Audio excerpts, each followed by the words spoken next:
Okay, let's do some editing here. Continue where we left off last time. Um, some good work done. The story's moving forward. We've got Joe outside, walking around thinking about Josephine, and we got this new character Mickey introduced. Um, Several of you asked some questions, notably how old is Joe? That is really up to you guys to determine. He could be an American Legion ball player. This could be an amateur league somewhere. I would imagine he's not. I imagine he's on the good side of 30, if he's playing baseball competitively. But I'm going to let you decide that and work that into the story, if indeed it matters. But I'm going to do some editing here, kind of where we left off, um, and just watch along while I edit. I'll try not. I'll try to move fairly fast here. Josephine began moving um, in a rhythmic motion. Escalating rhythm, what does that mean? Joe's feet began moving. And I would just cut that because it's not really very descriptive. The locomotive metaphor is much better. Um, Suddenly he's down in McCormick's boatyard where he worked. That's a good way to move. That's nice movement there. He starts walking, and then bam, we're down at the boatyard. So the reader fills in the fact that he walked from wherever he was to the boatyard. Um, and labored, I don't know, gazed at the waters in front of him, I guess. I'm kind of doing this on the fly. I did look at this last night and um, gazed at, I get gazed here, so his eyes gazed out into the ocean. There. Let's just shorten everything, because we really want to get to the action of the story. It was a foggy evening and the light cut through the fog like a hot knife through butter. Kind of a cliche, but I'm going to leave it. Okay, then we have Mickey McCormick coming to the scene. That's great. We got a new character. He's asking a question. Um, okay. This malady. It's not really a malady. A malady is a sickness, not the cause of this injury, I guess. Would be better. So as anyone's guess, it's so the actual story.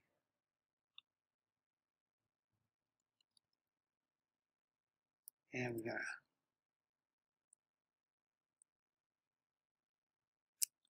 we're going to cut and paste.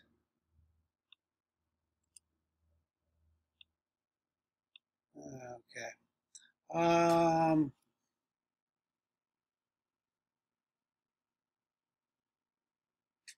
Okay. That's good characterization right there. He was the owner of the boatyard, Joe's boss, and the heir to a legendary local boat building family. Good. Good characterization. Um, Good dialogue right here.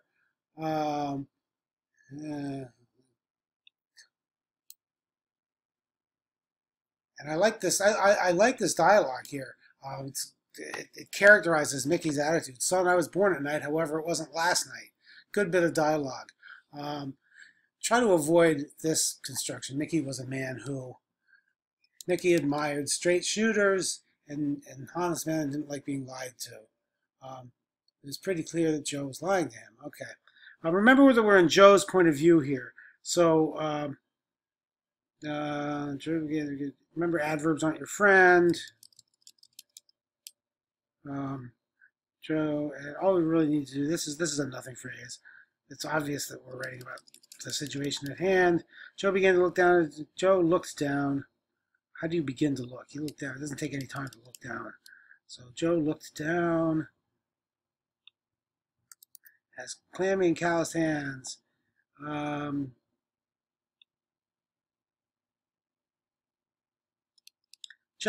We're always looking to shorten because we want to keep the story moving and not tell the reader stuff that the reader already knows. He knows the perspiration there. There.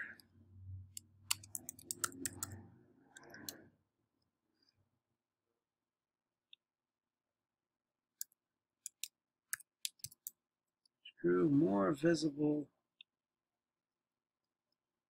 with each second. Mickey stared at him. Try to get rid of these to be verbs if you can. Makes the sentences more succinct.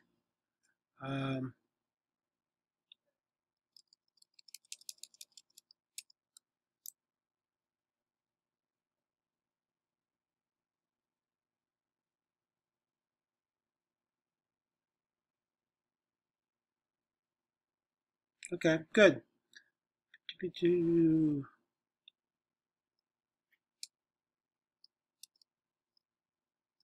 Okay, so we're in Joe's point of view. So Mickey is looking at Joe's face. Joe doesn't know what his face looks like.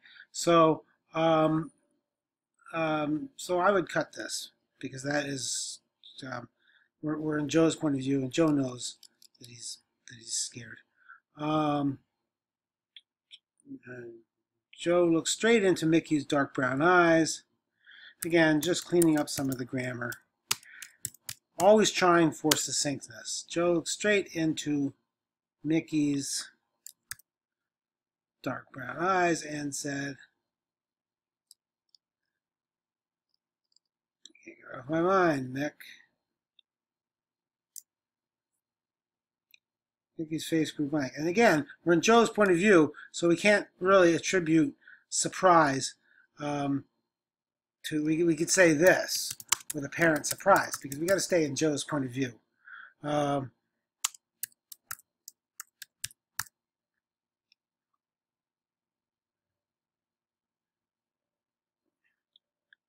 Okay, I'm not sure whether this is a quote or not here, but if not, it reads kind of like the author talking. But I'm going to leave it. And this is great, Mickey telling the story.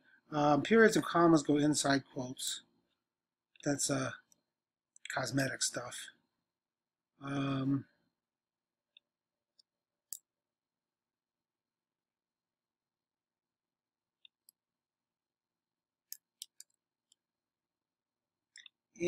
I wouldn't break up the quote here. I would just keep Mickey talking.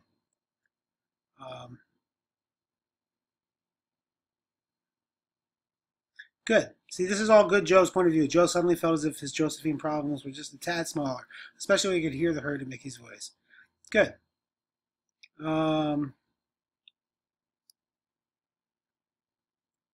Punctuate dialogue correctly. There's a written lesson on dialogue punctuation that you would do well to look at.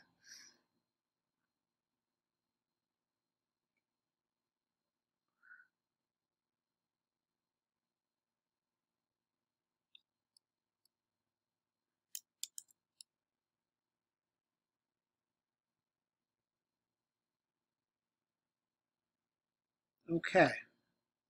So the story's shaping up nicely, and I want to hear, the contributors this coming week continue this conversation, and at some point Joe's going to have to make a decision and decide to do something about his feelings for Josephine.